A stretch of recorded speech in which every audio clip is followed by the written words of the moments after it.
Thank you. It's my honor to be here this morning. If you listen closely, students, you may hear the same name, Jessel, a few more times in my presentation, but you have to listen for it. I am a member of the Coweta Commission on Veterans Affairs, started by Major General Joe Brooks and Mr. Malcolm Jackson several years ago. General Brooks asked me to fill in for him for this Veterans Ceremony, but hopefully the General will be able to speak to you in the future, perhaps at your next Veterans Day ceremony. I am going to address war and patriotism. First, allow me to explain some background information to show you why I'm in front of you today. Let us journey back to the Revolutionary War and a patriot, Private Benjamin Reed, in the Westmoreland County Militia, and that's near Pittsburgh, Pennsylvania. Private Reed was my Revolutionary War grandfather, and after the war, he married my grandmother, Jemima Edgington. Jemima had 5 older brothers that also fought with Benjamin during the war.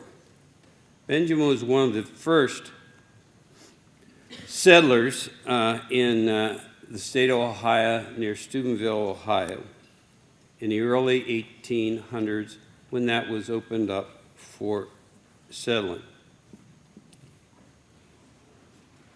The Revolutionary War was a war that we should have never won. We lost the majority of the battles, and the British had a far superior military machine. Many in the colonies maintained their loyalty to the crown in England.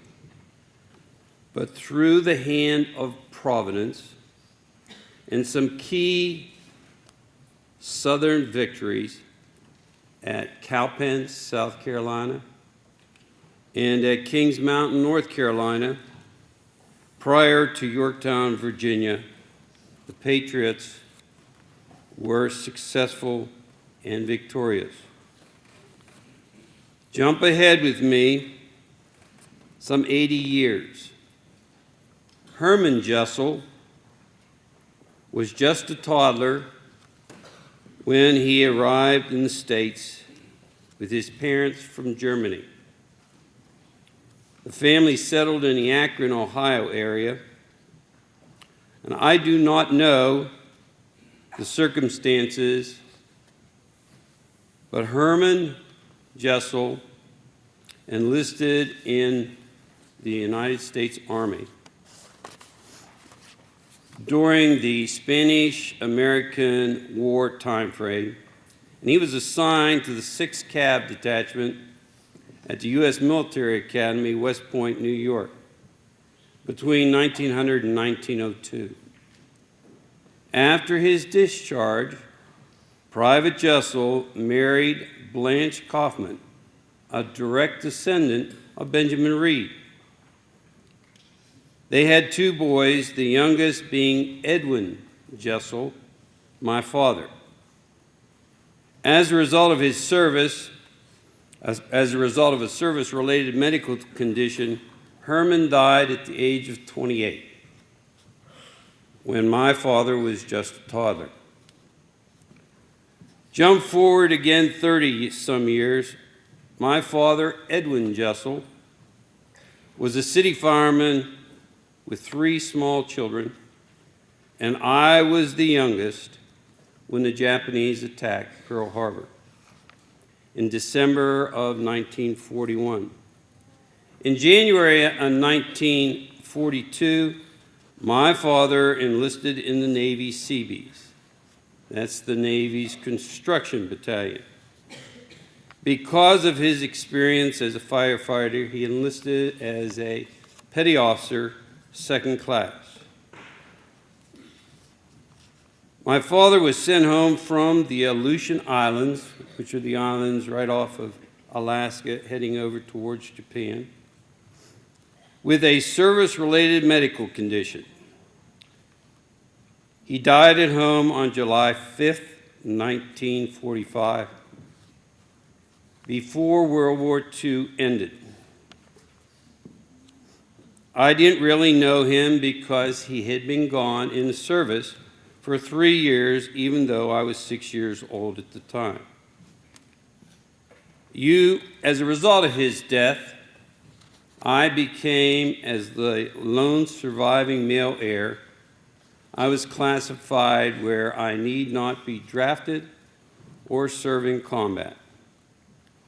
You heard from my introduction upon graduation from college. I went and enlisted in the Navy and spent 21 years there with 2 Vietnam tours. I consider these 3 relatives to be patriots, willing to serve their country when called upon. They were not highly decorated with medals, and no books will be written about them. But in my mind, they are heroes. Patriots respond to the war-based patriotism. It responds to whomever you're fighting in the war. During World War II, people in this country were very patriotic. Everyone in the country was involved in some aspect or in some way, because we had total mobilization of both personnel and industry. Our industries devoted themselves to making tanks, trucks, airplanes, ammunition, bombs, ammunition, uniforms. We all shared in the losses, and we all share in the gains. Some of the losses, and I'd ask that you remember this number. We had 16 million under arms in 1945. Remember that 16 million and compare it to something later. We lost 407,300 military and 11,200 civilians. Remember, these are numbers, but these were fathers, husbands, sons, and in some cases, mothers and daughters. They represented only a small number of our population. 0.32% of our population was killed during the war. However, Poland lost 18.5% of their people. That is a huge number. In World War II, the loss of life was 72 million people. Each one of those people touching many other people. Coweta, which was a rather small county number-wise for people, lost 67 of their young men. When we went to war in World War II, we went for the duration. There was not a one-year tour. There wasn't so many days tour. You went until the war was over. There were many hardships on families. Some of the people were pulled off the farm where they needed to farm. Some of them were pulled out of the jobs that they had in factories and other businesses. Items were rationed, and there were drills where they would have blackouts, and they would come by to see if there was any light coming from your house. And there were travel restrictions because you couldn't buy gasoline. I still have a couple of the ration books that I found in my mother's house after her death. There were gains also. even in the horrors of war, there are a number of positive things that happened for our country. It ended a terrible depression. If you wanted a job, you could get a job. You could get a couple if you wanted. Also, unemployment went from over 14% to under 2%, 1.9% unemployment. Women found opportunities in the workplace. The men were off in the military, so they worked in the factories. They did jobs that women had never done before, at least in our country, and were very successful. After the war, most of the people got out of the military, and they utilized the GI Bill and went to college.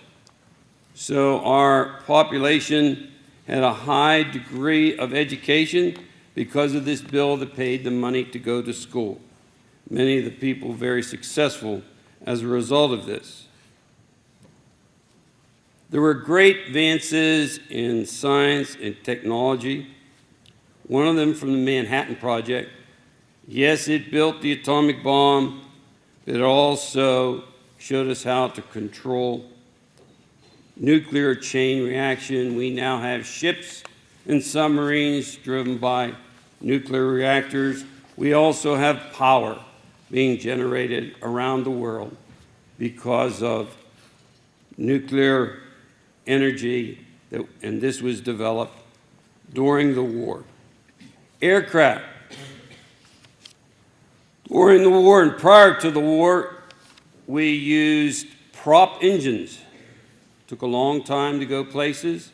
You had to refuel a number of times, but we now have jet engines developed during the war that now allow us to fly from the United States to Europe or the United States to the Orient without stopping.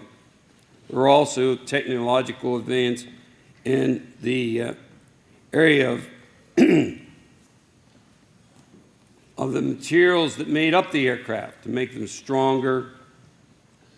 One of the other areas came in the area of shipbuilding, where they found that it was faster to weld the ships than to rivet them, and they had greater strength. I share with you that I served on an old merchant marine ship, my first ship that was converted to a radar picket ship and sat about 500 miles off the coast tracking aircraft. This was a converted Liberty ship where at the end of the war, to show you how our industrial people were working, they were delivering one ship a day, which is amazing. They didn't build them in one day, but they delivered a ship one every day. Also, there was huge personal income growth. After the war, many homes were purchased. There was a huge housing boom. We had war bonds, and you may have seen some of the movies where the veterans that were heroes were asked to go and sell war bonds. Many of the celebrities sold war bonds, or as the general he gave me, hacked the war bonds. And many Americans purchased these war bonds. These war bonds paid for over half of the cost of the war for us, which was $304 billion. And over half of that was paid for by these bonds. Together we went to war to protect our country and to maintain our freedoms. This required a total mobilization of our personnel and our industrial resources. Other wars, and I'm only going to mention a couple. Korea. Korea is called the Forgotten War because it's sandwiched in between World War II and Vietnam. And it was never called a war. It was referred to as a police action. We only had 5 years between the end of World War II and the Korean War. At that time, we still had a draft, and the war lasted 3 years. But in that 3 years, 37,000 lives were lost. We did call up the reserves. 240,000 reserves were called up. And the general and I believe this, that our citizens thought this was not really a threat to the U.S. continent, so they did not support it. Hence, there was not a strong patriotic response. I assure you and those that were there, it was a nasty war. Plus, it has never ended. There is an armistice right now, but we still send troops, and we still have troops at the 38th parallel. It was also the second time that our World War II veterans had gone to war. Coweta County lost 3 in this conflict. Vietnam, that was my war, lasted 10 years at a cost of over 58,000 lives. Only 300 or 3,500 reserves were called up. We still had a draft, so we had the input of personnel. It was not supported by the citizens of our country. In the very end, there was an amendment, a Chase Church amendment passed by Congress in response to the anti-war movement that prevented the United States from bombing Vietnam, Laos, Cambodia, or taking any military action in these countries. This occurred and this amendment went into effect the same time that we proved and pulled all our troops out. That was in August of '73. The war ended in 1975 when the Republic of South Vietnam fell to the communists. And it did not fall because the South Vietnamese could not fight. They were good fighters and they had lots of equipment. It fell because our Congress cut off the funding to the South Vietnamese government.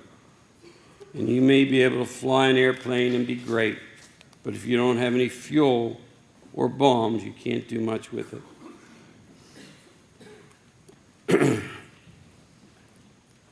I have 2 interpreters that I have tried to bring to the United States under a resettlement program, but they have been turned down because of a technicality.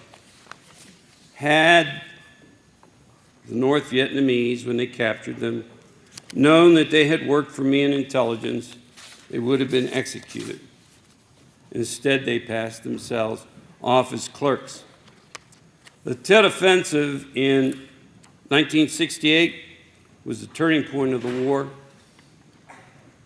The North Vietnamese Army and the Viet Cong suffered a major defeat and were ready to quit and wanted to quit. But our media reported it as if they had accomplished a huge victory, which was not so. I was there at the time of the Tet Offensive of 1968, and it was not a surprise to the military. It was a surprise to the press, but we knew that it was going to happen. When the troops returned home, they were spit upon, not respected. During that war, we had individuals replace people rather than whole units. President Nixon did away with the draft in 1973. The volunteer army was born. This was not a popular war. During this war, Coweta lost 23 men. The war on terrorism. Iraq and Afghanistan are going into their 11th year. Coweta County has lost 6 of our young men so far. One of them that you're honoring today, Captain Nicholas Whitlock. Who is fighting our wars today? Volunteers and reserve components. Our entire military today is made up of volunteers, all of whom join knowing what would be asked of them. They represent the tip of the sword of the military that has been at war for a decade, the longest sustained combat in American history. The Iraq and Afghan campaigns represent the first protracted large-scale conflict since the Revolutionary War.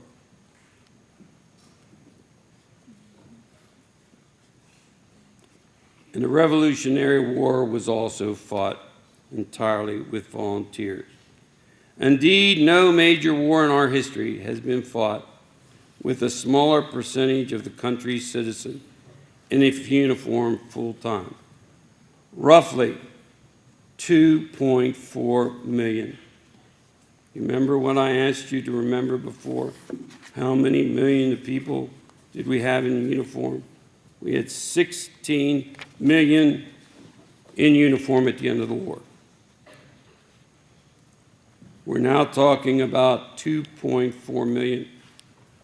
Active and reserve service members out of a country of over 300 million. That is less than 1% of our population.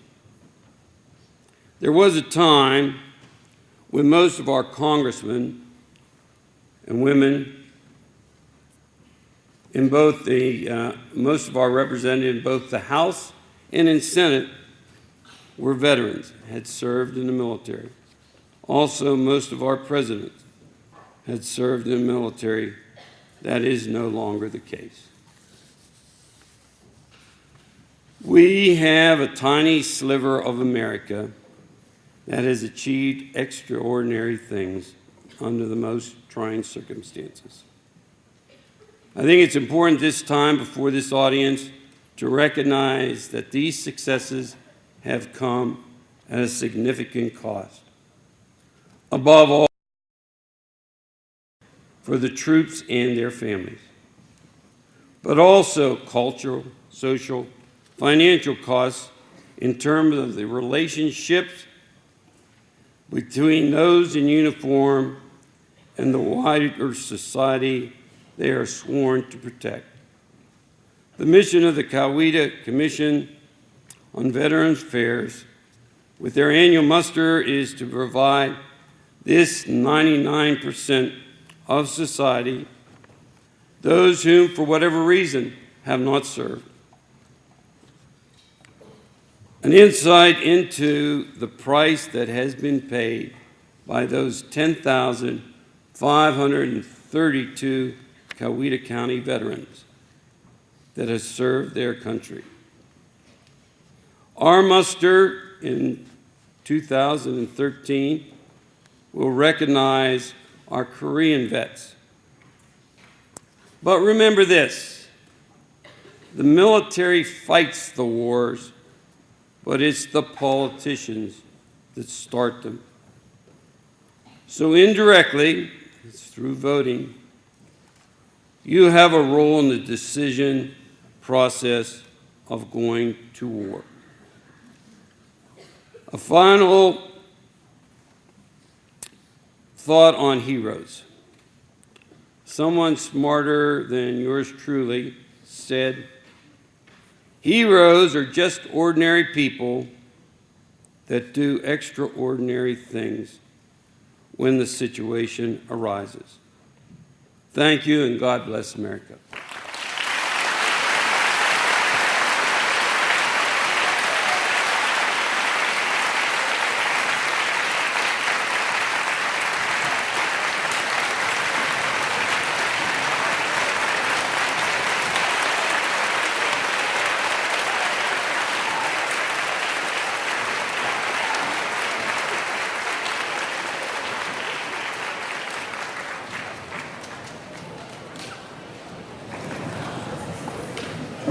At this time, we would like to honor one of our very own heroes.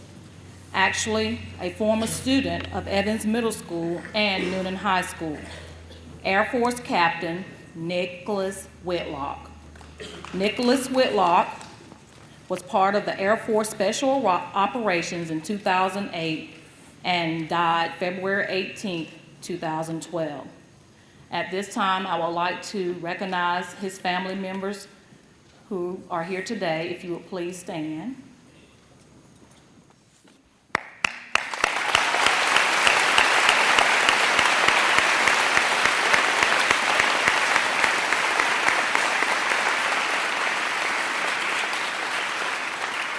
And at this time, we would like to reserve a moment of silence.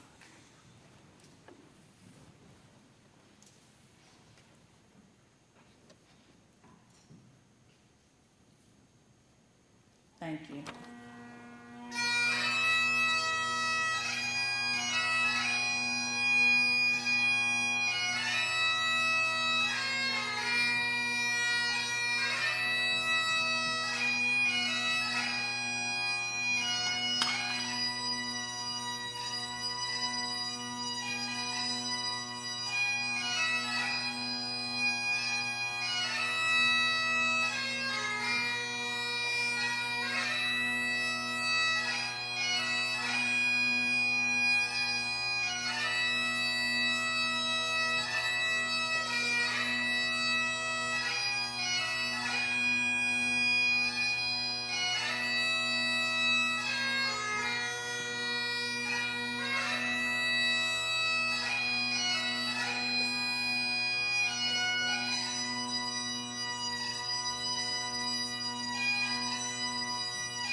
Colors.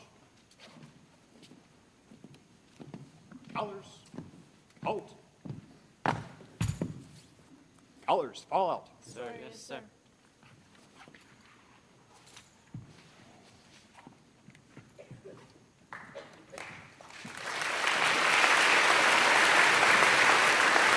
You may be seated. Once again, thank you for being here this morning for a celebration of freedom within our country. We would like to particularly thank Lieutenant Commander David Jessel for being our guest speaker today. His enlightening words will always help us to remember the purpose of Veterans Day. To our amazing Evans Chorus under the direction of Mr. Holloway and our superb Evans Band under the direction of Mr. Colbert, thank you for the beautiful music and songs.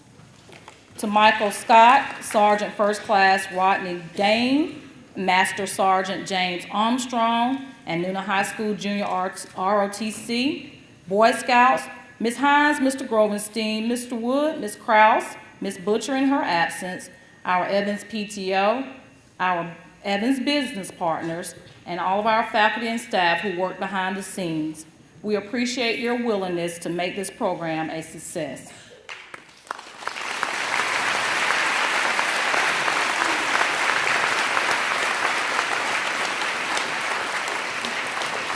This concludes our program. We are so grateful that you chose to be with us this morning during our Veterans Day program.